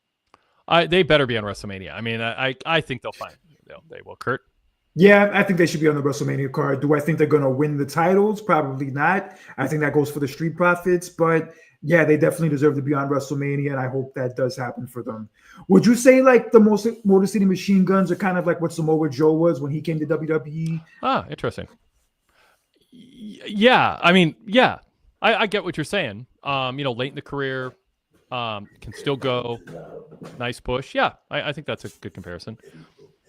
Andy, what else? Well, I do want to contrast the cage match tonight with the cage match with AEW. Yeah, it's just funny to me how you can have less in the match, but because of the intensity of the performers involved and because of what they actually sell, it feels like a bigger match than what was delivered between Ospreay and Fletcher. It's like you don't have to go that far to have these potentially damaging spots in order to tell a compelling story in the ring. I wrote a roundtable review, so did Sean Radican and Rich Fenn and Greg Parks. We scored for VIP members, we do written reviews of the pay-per-views and PLEs, and we've been doing that forever. Pre-internet, we've been doing scores and reviews from the staff. And I wrote about that, and I posted it earlier today, that AEW would lose nothing if they cut back half the dangerous spots, and they would have wrestlers who are healthier. And I don't know what they're trying to prove. I mean, it's we've seen 7 years of Tony Khan producing this stuff. It's going to be like this. He's probably not going to change. But I am an advocate for, and I preach for, less being more. Give breathing space. Tell stories with your facial expressions, with pauses, with selling, instead of just spamming big high spots. And yeah, I mean, I'm with you, Andy. You hear it all the time with various podcasts, like with Undertaker, where he says what's important is what you tell between the moves. Yep. And you would hope that a lot of the future wrestlers take that to heart. That it adds longevity to their career. Every young wrestler hears from a veteran saying that our way was better and you're doing something wrong, and that was the case in the 80s with wrestlers who main evented in the 70s telling wrestlers in the 80s not to do stuff. And Bruno Sammartino, Lou Thez lamented to me in a Torch Talk interview I did with him decades ago. And Tonino Rocca, he's doing all this. He's a tumbler. He's not a wrestler. I mean, it's never going to. I mean, it goes back multiple generations, but it doesn't mean that. But I say all that, it doesn't mean this generation isn't right. That Undertaker's not right. And I mean, AJ Styles. A lot of people come along and they start to they resist when they're young because they can go and they think the old guys are trying to hold them back. That's what, there were trainers in NXT telling Seth, you don't have to get your spots in every match. We're here to tell stories. And Seth's like, I want to get my spots in. So I don't know. I mean, I think they should cut back and learn to tell and be more disciplined in AEW. And I think their careers will last longer. And frankly, I think they'll get the same crowd pops with less risk and frankly, leave some leave some energy in the building at the end. But anyway, I wrote about that, did a full editorial commentary on that. So if people want to check that out, they can. And we also talked about it on the VIP roundtable after the pay-per-view last night too. Rich Fan and Eric Kroll and I talked for well over an hour, and that was one of the topics too that we covered, Andy. But not in comparison to tonight's match because it hadn't happened yet. But it is a really interesting comparison on back-to-back nights. Yeah.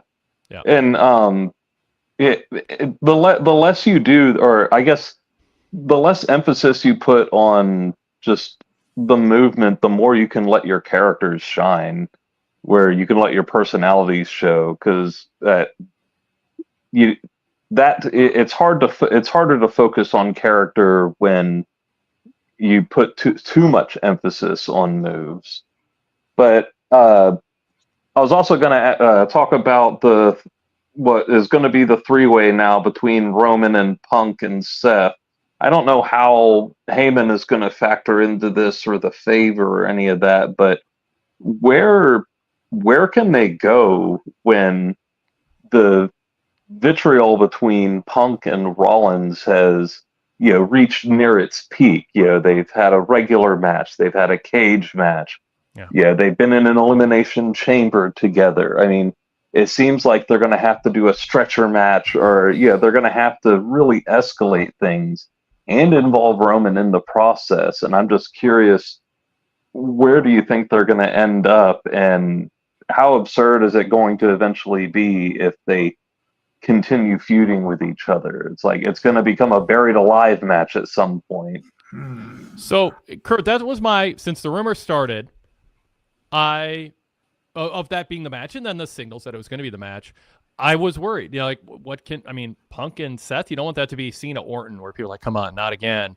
You had Roman in the mix, it freshens things up, but it does, as someone in the chat earlier said, it feels like three top wrestlers without a heel to face, so they're just throwing them against each other.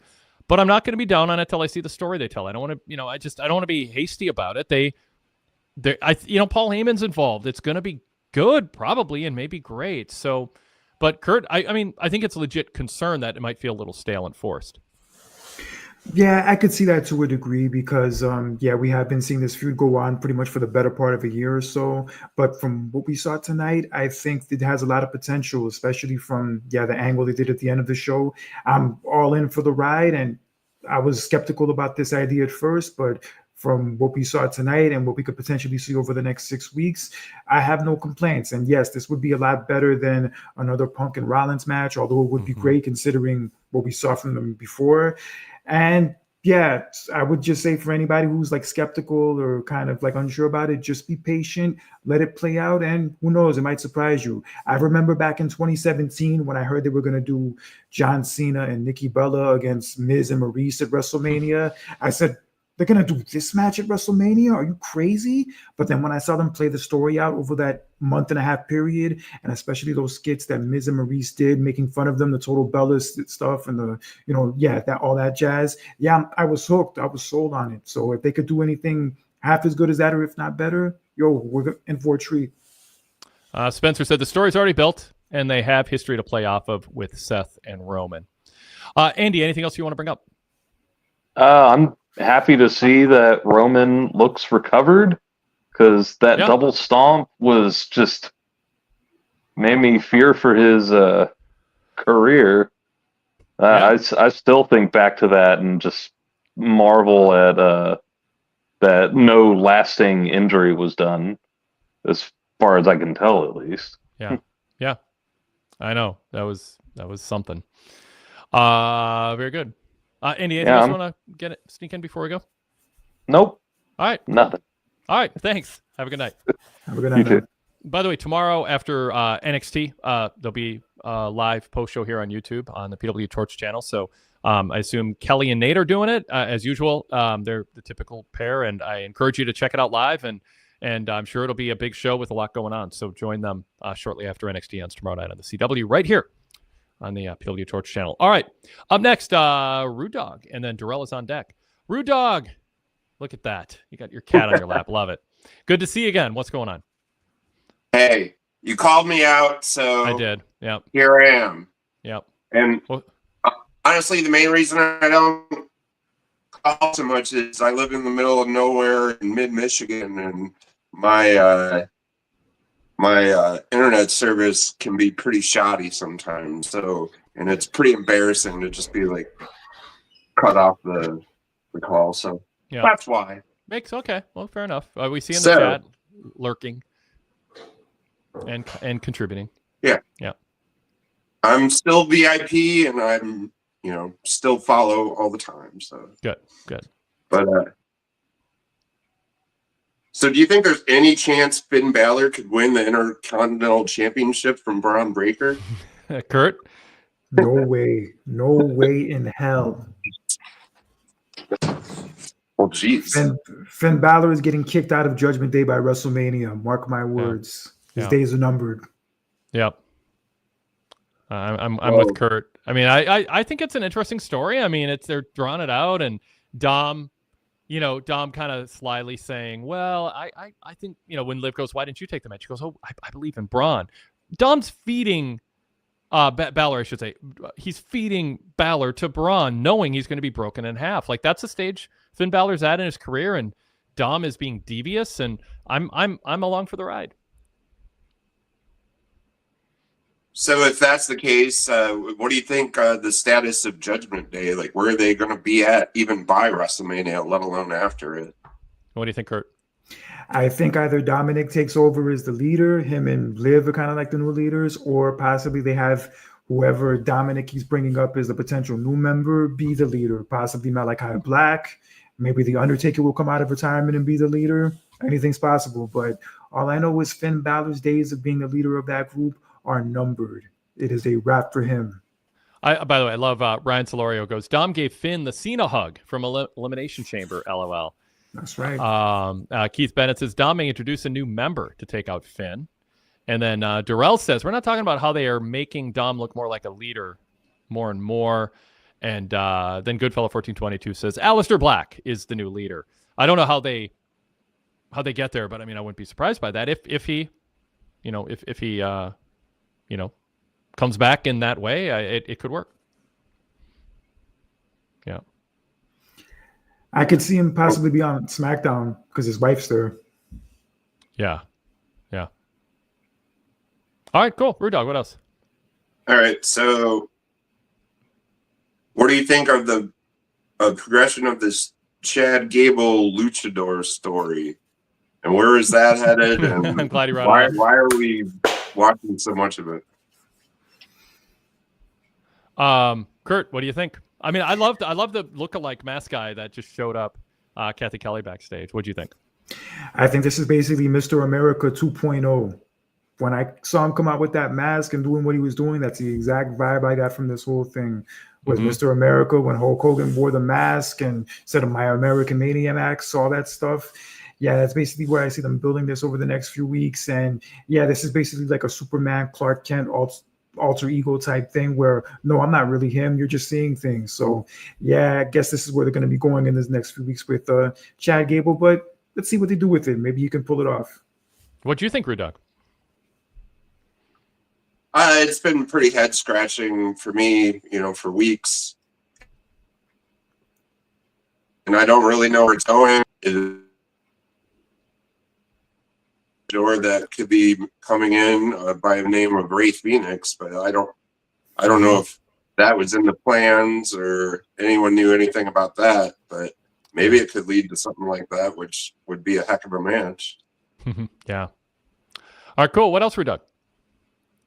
All right, so as you can tell, I'm picking up all the scraps here, but so what do you think about? Sorry, Darrell. But all right, so I thought it was going to be Logan Paul versus AJ 1-on-1 in WrestleMania. Do you think that's not going to be the case? And if it is the case, do you think that would be a relevant match for both of them, or what do you think? Yeah, I mean, we talked about Logan, AJ, and Braun, and I'm not ruling that out because the seeds were planted for Braun, but they've shifted to Logan. But it's a long journey to WrestleMania. So, what'd you take from it, Kurt, tonight? Are we heading towards Logan Styles quicker than Mania, and then we get back to Breaker, or are they going to stretch this out? I mean, it's a month plus. I hope they do Logan and AJ at WrestleMania. I think that's the better fit. Logan did a 3-way at WrestleMania last year. It was good, but I would rather him be in a singles match with AJ. I think that would be the best spot for both of them. Because honestly, if they do a 3-way with Logan in the Intercontinental title situation, I have a bad feeling he would end up winning. So yeah, I do not want to see that. So if that keeps him away from the Intercontinental title or any title, and he just has a singles match with AJ, and the match I think will be good. I think it will deliver. I think that's the best way to go. Cool. Rude Dog, anything else? Yeah, that's what I was hoping for. I thought they could just have a solid match with Logan Paul getting not in the way with any anything important, really. Mm-hmm. So yeah. All right. One last thing. You think? Yeah. What about the New Day? They were on the show tonight. Are they going to have any role in WrestleMania? Where are they headed? I missed who you said. Who'd you say? New Day. Oh, yeah. I was watching New Day, Kurt, and I was like, that was a big deal that they turned. And they're just sort of, I mean, they're not Austin Theory and Grayson Waller or Pretty Deadly, but they're not that far off the way they're being used. I mean, yeah, they're just sort of there. I feel like they're not getting what they could have out of it. Yeah, they've cooled off a lot since they turned. I'm not going to lie. I mean, they're still getting heel reactions, like hot heel reactions, but yeah, they're nowhere near as hot as they were when they first turned on Big E. Hopefully that can change soon, but yeah, it's been kind of colder with them lately. Yeah, and it's not that the crowd's not in them. Goodfella1422 in the chat said, I thought the crowd was hot for New Day and LWO, surprisingly. But it just doesn't, I mean, I don't even know that I have a better place for them to be. It's just the feeling is they're just kind of Waller and Theory types right now, even though they're this like legacy tag team hot off a turn.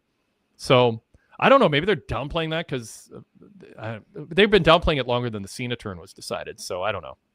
But maybe they don't want to draw too much attention to it because they want Cena to have the platform of the long-term babyface who turned. But yeah, we'll see. All right, Rude Dog.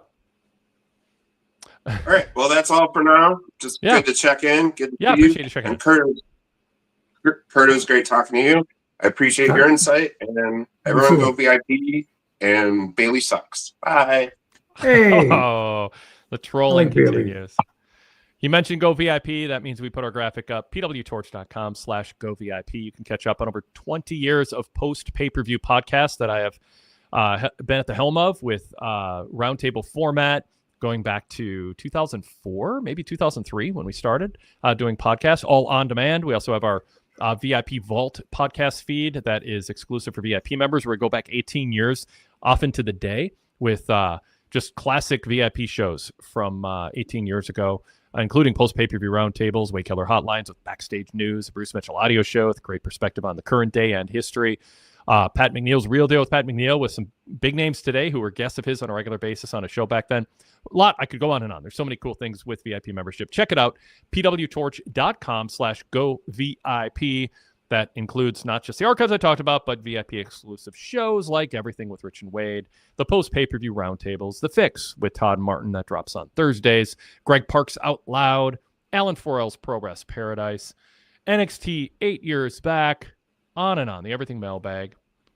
Check it out, pwtorch.com/GoVIP. Would love to have your support. If you like our approach and our tone to covering wrestling, you'll like to just dive in even deeper. And yeah, a lot of good stuff there. All right, so going back to the calls, let's bring Darrell on. Darrell, welcome. Good to see you. Good to hear from you. Your thoughts on tonight's Raw? All right, how y'all doing tonight? And tonight's show, interesting. I wanted to get into something that y'all had spoke about earlier about when y'all was talking about Cody and John Cena. I feel like tonight showing, and this is going to be a bigger picture, so I would love to hear how y'all think about this when I offer it. I think right now they feel like they have so much of big stories that they can spread out on show to show and build a show around. Like tonight was, to me, was the show for the setting up of the triple threat matches that will be on WrestleMania, probably different nights, that you didn't have to talk about John Cena. And each week you haven't had to talk about John Cena since he turned. And they started trying to build up to, they're going to have their first face-to-face, and John Cena finally speaks the Mhm. first time since the Elimination Chamber. And you could think about it even with the Jay, like Kurt said earlier, Jay, this was his first time coming out in so long through the crowd because they weren't gonna let him not do it in Madison Square Garden so they can have that on film. But you think they have to build up and heat up him and Gunther. That's why it seemed more repetitive. Do you think this way of how they're trying to build these shows and have these different bigger matches for the card and spreading them out on different shows to be able to separate them and give them some space is how is it taken with people, and is that adding to the repetitive feel? Kurt, what do you think of the pace? I think the pace for the most part has been pretty solid. I mean, with the Gunther and Jey Uso stuff, it's been feeling repetitive. So I feel like with the Cena and Cody stuff, it's good that they're getting away from it for a week and kind of giving it time to cool off before it gets hot again. And even with the Roman, Punk, and Seth Rollins stuff tonight, it's probably not going to be the main story next week's shows. So because they're going to give the Cena and Cody stuff more attention. So I feel like with those main matches, it's kind of going at a better pace. But with the Jey and Gunther situation, I feel like they need to do an angle where maybe Gunther like really beats Jey Uso up badly, like to the point where Jey has to be like carried out on a stretcher and Jey's maybe like out of action and like off TV for a few weeks up until maybe the go home Raw before WrestleMania. So then by that point it'll be hot again and fresh again, because it's been kind of repetitive and kind of the same old thing the last, I would say, month or so. So like that feud they could probably maybe push to the side a little bit. But with these other feuds, as far as that goes, I feel like the pacing has been spot on.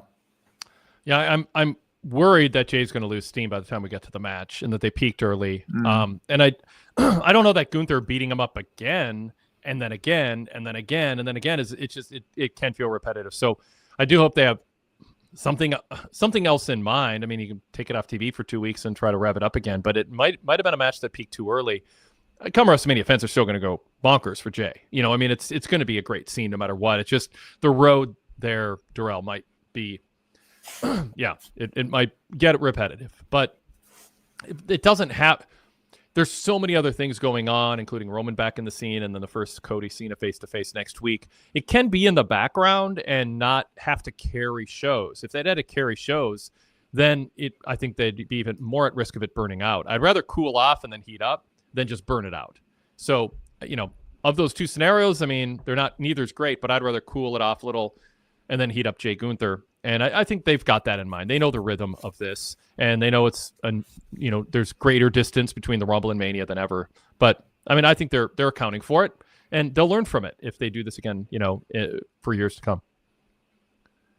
And that's something that I was even thinking of as well. You have that ability to heat up things or cool off something, because that's kind of down right now. Look at the Tiffany and Charlotte. That's not anywhere where they were thinking about wanting it to be. That's why tonight's angle with what they did with the three women kind of put some life in the women's division, because before now you didn't really have a women's match that you could put first match out or even second to the top of the card. So it's like you have this interest, you have all these things.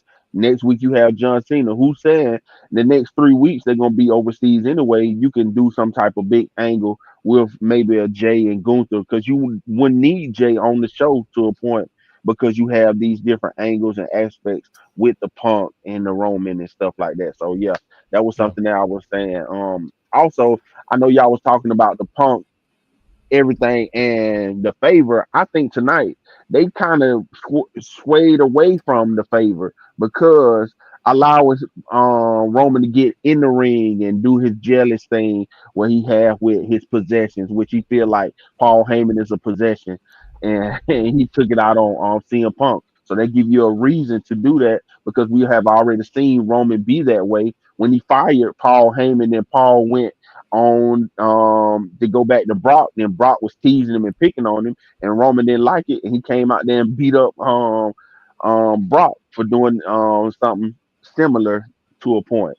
So all these different things placate to whatever.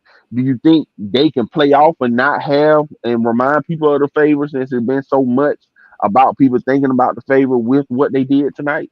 Well, Cole brought it up. right? Kurt, I'm not imagining that. Kurt, I think Michael Cole brought up the favor in passing. So I don't think I caught that actually.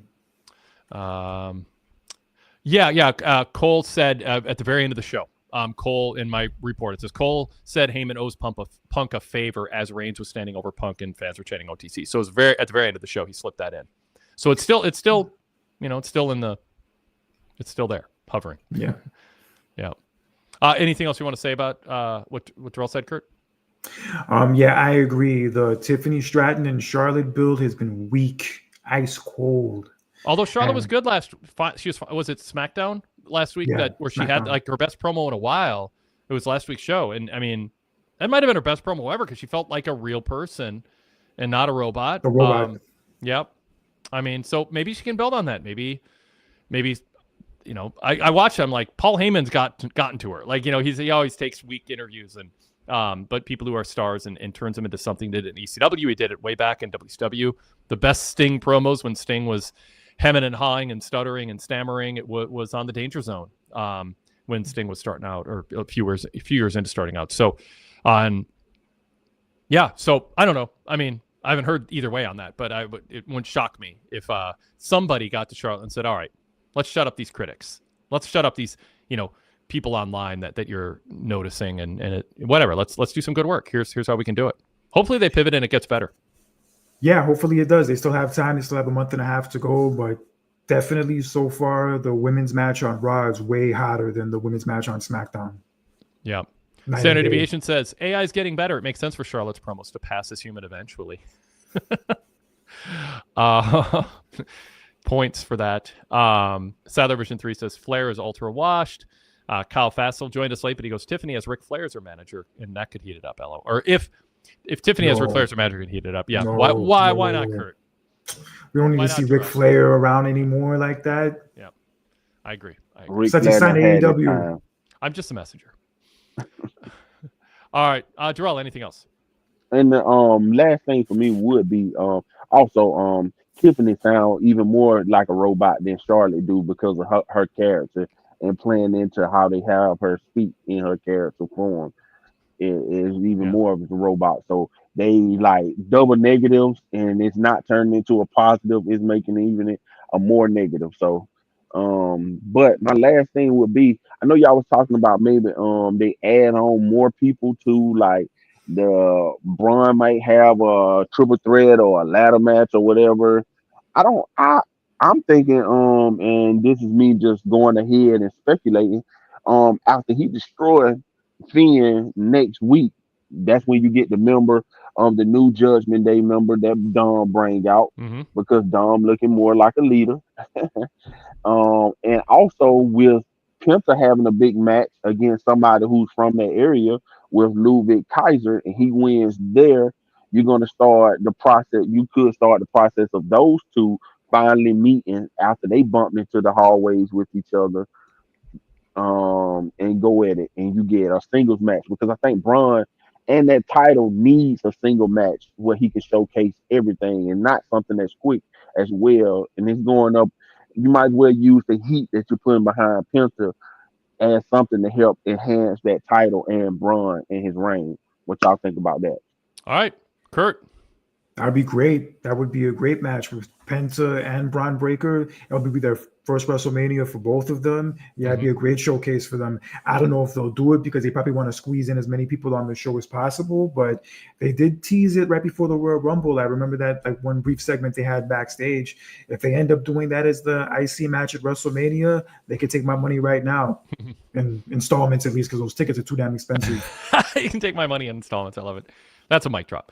But you got to stick around, Kurt. What do you think about the new Judgment Day member showing up after Braun breaks Balor in two? You reacted to that.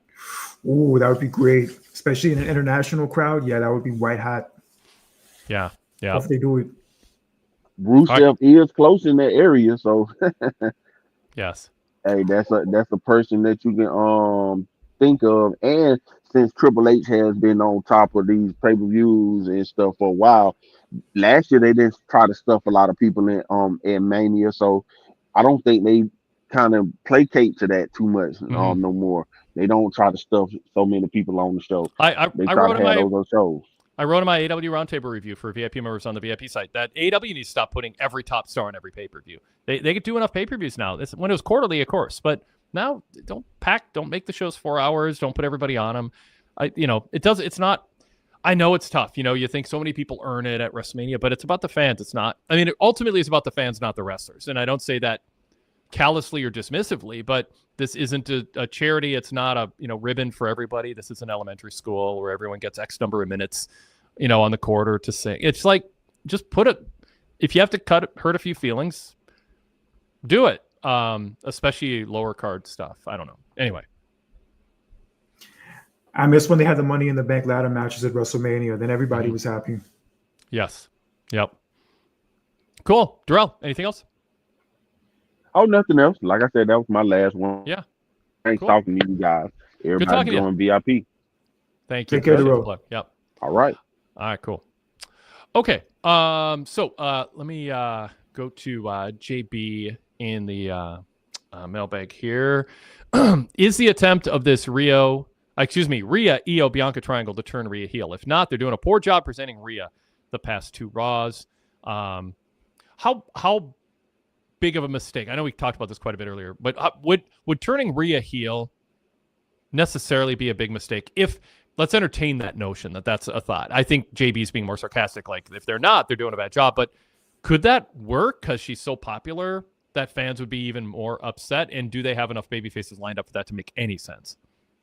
Well, now that I think about it now, I feel like Rhea, with the way they're presenting her now, it's kind of giving me vibes of Randy Savage back in 1989 when him and Hogan broke up and he turned heel.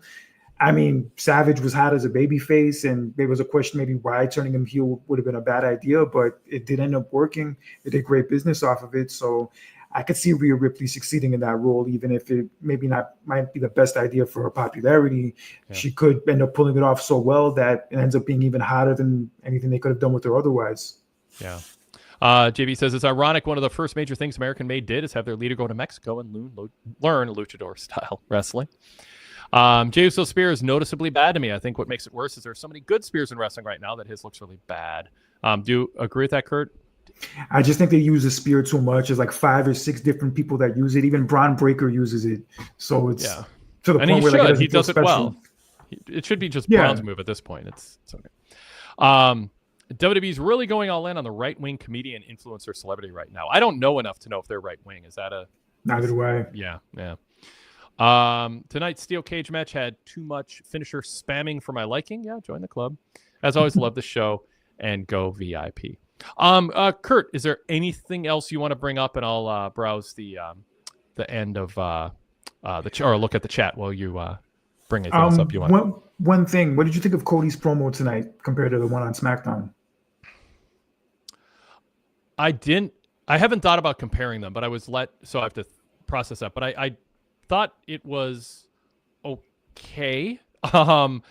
It goes back to, I think Cody should be more upset, and maybe upset. What you don't want is Cody seeming like, oh, Cena was a hero to me and he let me down. But at the same time, he doesn't seem shocked enough. Like, he's sort of processed it and is just moving on. Like, I wrote my report at PWTorch.com and analyzing the Cody promo. I said this could have been Randy Orton turning on him or Kevin Owens turning again, the way he talked about it. Like, it didn't come across as we never thought we would see this. And then, of course, another topic actually we should cover is the mixed crowd reaction and the let's go Cena sucks chant that broke out and how Cody responded to it.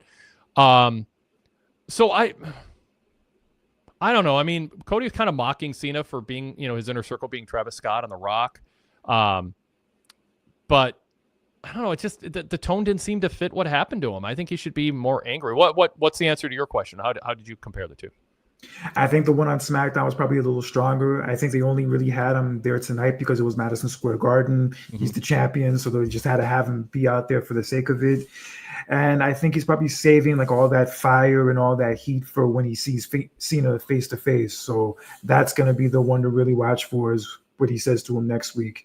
Yeah. And I'm all for it. I mean, I think Cody's going through, maybe different stages of grief, and there's a little bit of like denial or something at this point, and we'll get to anger when he's face to face with Cena. I mean, it's a choice they made, which is not Cody hanging his head, going, God, this happened to my dad so many times. He could have, he didn't bring up Dusty. He could have, like, all the times Dusty got turned on, and and you think you can trust someone, and I always thought I could trust Cena, and we shook hands. We're gonna have a good fight, and you like, I want him to talk about what got lost. What got lost, even if fans don't want to see it. The hero lead babyface of the previous generation against the current one. And, Cody's attitude, can be, well, you turned because you knew you'd lose to me because I'm in my prime. And there's a little undercurrent to that. But I don't know, Cody wears his emotions on his sleeve, like, very openly. And he seems too reserved for me. I thought I thought SmackDown's promo was really good. And he's really, really good at that. But I don't see him being as reacting emotionally the way I think fans would have did themselves and the way they anticipated he would have. I don't know. Goodfellow 1422 in the chat says you could see on his face he was nervous how the crowd would receive him. It just shows how much they dislike Logan. Darrell says, I think Cody's got till Monday to get the promo to fit the tone because you'll be face to face with Cena because that's the one the people judge the most. He really needs to get Cena getting one on Rock moment.